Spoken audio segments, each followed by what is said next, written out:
कर जैसी चंद चकोर, चोंच झुकी गर्दन लगी चितवत वाही ओर। तुलसी ऐसी प्रीत कर जैसी चंद चकोर, चोंच झुकी गर्दन लगी चितवत वाही ओर। तुलसी साहब कहते हैं कि ऐसी प्रीत कर, तुलसी साहब कहते हैं कि ऐसी प्रीत कर, अगर प्रेम करती हो तो ऐसा प्रेम करो जैसे चांद और चकोर का प्रेम होता है कि चोंच झुकी गर्दन लगी, चोंच झुक कर के गर्दन में लग गई लेकिन चितवत वाही ओर, उसी ओर देखते हैं। इसका कारण है कि जब किसी तत्ववेता से साधक को आत्मा का ज्ञान होता है तब ये है उसके लिए कि वो अपनी आत्मा की तरफ ऐसे देखता है जैसे अगर उसको प्रेम होता है। किससे प्रेम होता है? अपनी आत्मा से, गुरु से। एक गुरु देहधारी है जिसने आपको उपदेश दिया। देहधारी गुरु से प्रीत का मतलब होता है कि सेवा, सत्संग और भजन। उनसे सेवा उनकी सेवा मिल जाए अच्छी बात है, सत्संग मिले, भजन करने की विधि मिलती है तो देहधारी से प्रेम होता है। अंतर्यामी गुरु हमारा आत्मा है, अंतर्यामी गुरु हमारा आत्मा है, आत्मा ही गुरु है और गुरु ही आत्मा है। तो जब गुरुनामी विद्या मिलती है तब साधक का अगर उससे प्रेम हो जाता है, कैसा प्रेम होता है? जैसे चंचक चोंच झुकी गर्दन लगी चितवत वाही ओर, लगे टकटकी शून्य में निर्मल तत्व में हार, लगे टकटकी शून्य में निर्मल तत्व में हार। ये कब होता है? जब साधक को अपनी साधना से प्रेम होता है। प्रेम किससे होता है? परमात्मा से, परम सत्ता का जब उसको साक्षात्कार हो जाता है और अपनी आत्मा को जिस समय उसका ज्ञान आत्मज्ञान होता है तब उसका प्रेम अपने आप से होता है। जिसका अपने आप से प्रेम होता है उसके लिए कवि साहब ने कहा कि जैसी प्रीत पहले लगी, जैसे लगन पहले लगी ऐसी और निभे, जैसे लगन पहले लगी ऐसी और निभे, एक जीव की तू गने तारे लगे। लगन की ही बात होती है, जिसकी ऐसी लगे कि जो लग के छूटे, जिसकी लगन लग जाती है लक्ष्य की ओर, जिसकी लगन लगती है, जिसको प्रेम हो जाता है। प्रेम कब होता है? जब उसको विश्वास होता है। विश्वास कब होगा? जब उसको युक्ति मिलेगी, जब संत के द्वारा आत्मज्ञान की युक्ति मिलती, उपाय मिलता है और जिस समय अपनी आत्मा को अपने अंदर देख लेता है और देख लेता है और गुरु अपने उपदेष्टा गुरु का जब वो विश्वास कर लेता है तब उसका प्रेम होता है अंतर्यामी आत्मा से। तब कहा है कि प्रीत हो तो ऐसी हो जो हमेशा छूटे नहीं, और छूट गई तो प्रीत नहीं।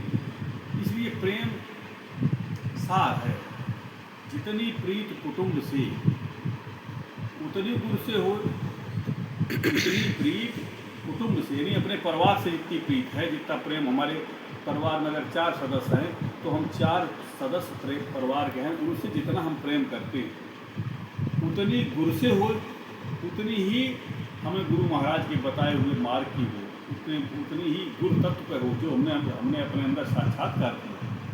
जितनी प्रीत कुटुंब से उतनी गुरु से होए, कहा कबीर किस दास का पड़ा न पड़े कोई।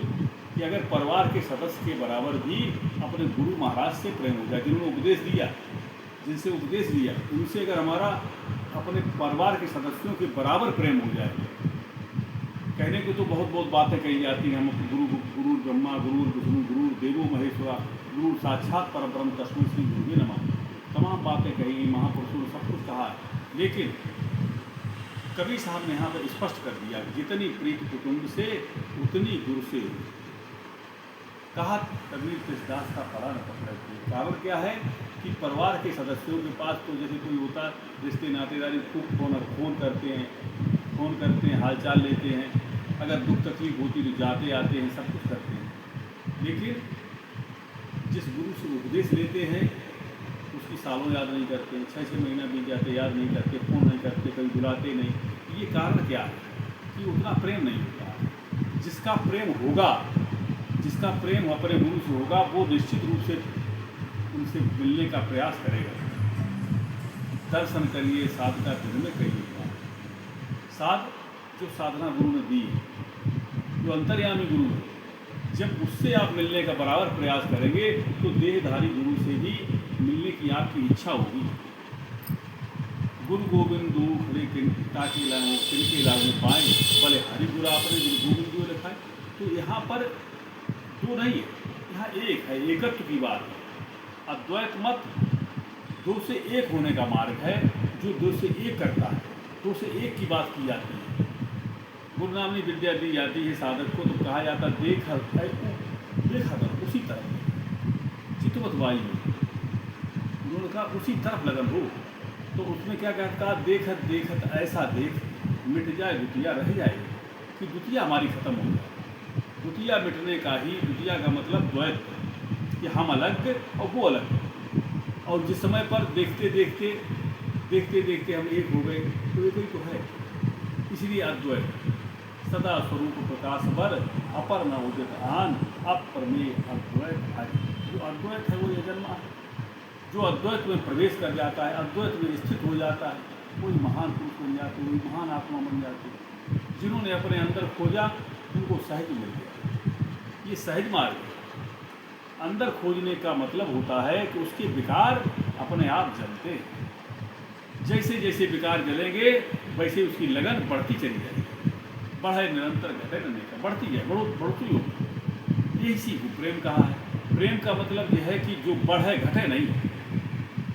प्रेम बढ़ने का नाम है। संसार का प्रेम घटता है। संसार के जितने प्रेम होते हैं प्रकृति जन्य, क्योंकि प्रकृति में हम रहते हैं और प्रकृति में रह करके, तो यहाँ के जो प्रेम हैं वो एक क्षणिक हैं, कुछ समय के लिए होते हैं, फिर बदलते हैं, बदलते। लेकिन आध्यात्मिक प्रेम, जिसको अपनी आत्मा से प्रेम होता है, जिसको अपने गुरु से प्रेम होता है, इस प्रेम की एक विशेषता है कि बढ़ते चले जाए, बढ़े निरंतर, है।